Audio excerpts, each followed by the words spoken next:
오늘 저는 도저히 믿을 수 없는 사실을 알게 됐어요. 제 며느리 결혼식 사진 속 부모님이 가짜였다는 거요. 처음 며느리를 봤을 때는 정말 좋았어요. 직장도 대기업 다니고 말투도 예쁘고 집안일도 잘하더라고요. 우리 아들이 정말 좋은 사람 만났구나 싶었죠. 결혼식도 특급 호텔에서 성대하게 치렀어요. 신부 측 하객도 30명쯤 오셨고 부모님도 정말 점잖아 보이셨어요. 저는 사돈 어르신들 보면서 이 집안 괜찮은 집안이구나 생각했어요. 그런데 신혼여행 보내고 집에서 사진 정리하다가 이상한 걸 발견했어요.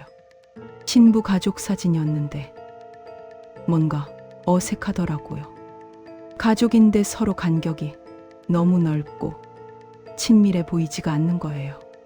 신부 아버지 손엔 결혼 반지도 없고 어머니 목걸이엔 가격표가 살짝 보이고 그냥 넘어갈 수도 있었는데 마음이 자꾸 걸렸어요. 일주일쯤 지나서 친구 딸 결혼식에 갔어요. 같은 호텔 다른 층이었는데 식 시작 전에 화장실 갔다가 옆 연회장을 지나가게 됐죠. 그런데 그 순간 저는 얼어붙었어요. 혼주석에 앉아 계신 분들이 보이는 거예요. 며느리 결혼식 때 사돈 어른신이라고 인사 나눴던 그 부부가. 그런데 지금 다른 신부 옆에 앉아서 또 혼주 역할을 하고 계시더라고요. 심장이 쿵 내려앉았어요. 아니 이게 무슨 일이지? 설마 저분들이 두 집안 다 친척이신가? 아니면 제가 사람을 잘못 본 건가? 너무 놀라서 그 자리에 한참 서 있었어요. 근데 확실했어요. 그분들 옷차림도 얼굴도 분명했거든요. 친구 딸 결혼식은 제대로 보지도 못했어요. 머릿속이 온통 그 생각뿐이었죠. 집에 와서 인터넷에 검색해봤어요. 결혼식 하객 알바. 진짜 있더라고요. 부모님 역할, 친척 역할, 친구 역할까지 다 해주는 사람들이 시간당 10만 원씩 받는다고. 손이 떨리더라고요. 그럼 결혼식 날 저한테 인사하던 사돈 어르신들이 가짜였다는 거잖아요. 저녁에 며느리 오길 기다렸어요. 아들 보는 데서는 말하기 싫어서 주방으로 불렀죠. 수진아, 너 결혼식 때 부모님 진짜 내 부모님 맞니? 며느리 얼굴이 하얗게 질리더니 어떻게 아셨냐고 물어요. 그 순간 정말 화가 치밀어 올랐어요.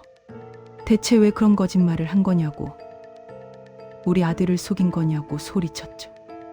며느리가 고개를 숙이더니 조용히 말하더라고요. 제 아버지는 도박비 때문에 10년째 도망 다니고 있어요. 어머니는 5년 전에 돌아가셨어요. 아버지 빚 독촉 때문에 스트레스 받으시다가 저는 고등학교 때부터 혼자 살았어요. 아르바이트 3개 하면서 학비 벌고 대학도 장학금으로 갔어요. 근데 어머님 저는 무서웠어요.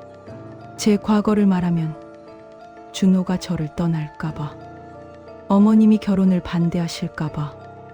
너무 좋은 사람을 만났는데 제 과거 때문에 놓치고 싶지 않았어요. 며느리가 그러면서 무릎을 꿇더라고요. 죄송합니다, 어머니. 거짓말한 건 제 잘못이에요. 하지만 준호는 진심으로 사랑해요.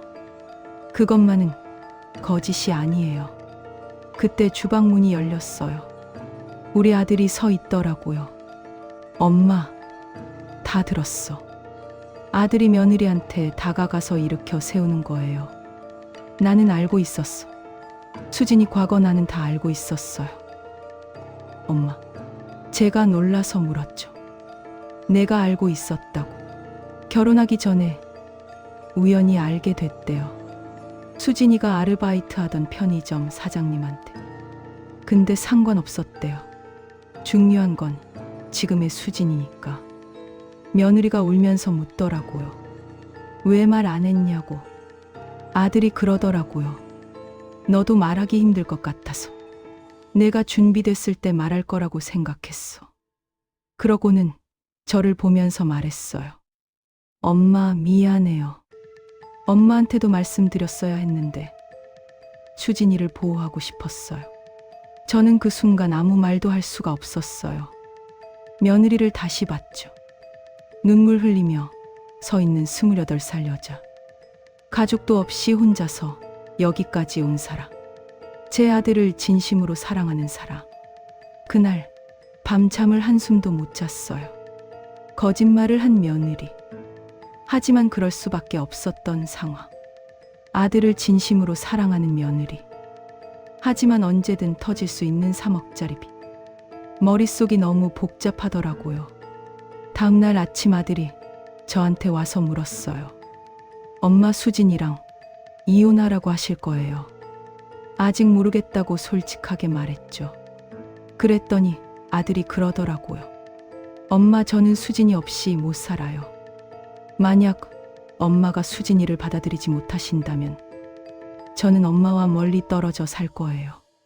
수진이를 선택할 거예요. 가슴이 철렁 내려앉더라고요. 그 순간 초인종이 울렸어요.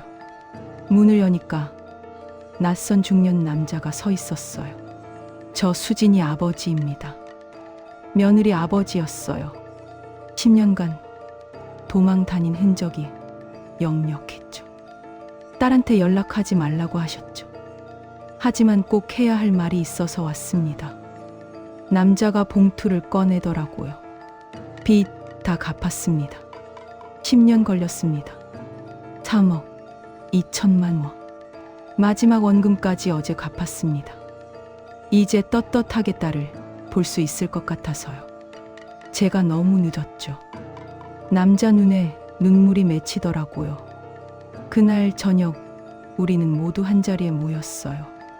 저랑 아들이랑 며느리랑 며느리 아버지.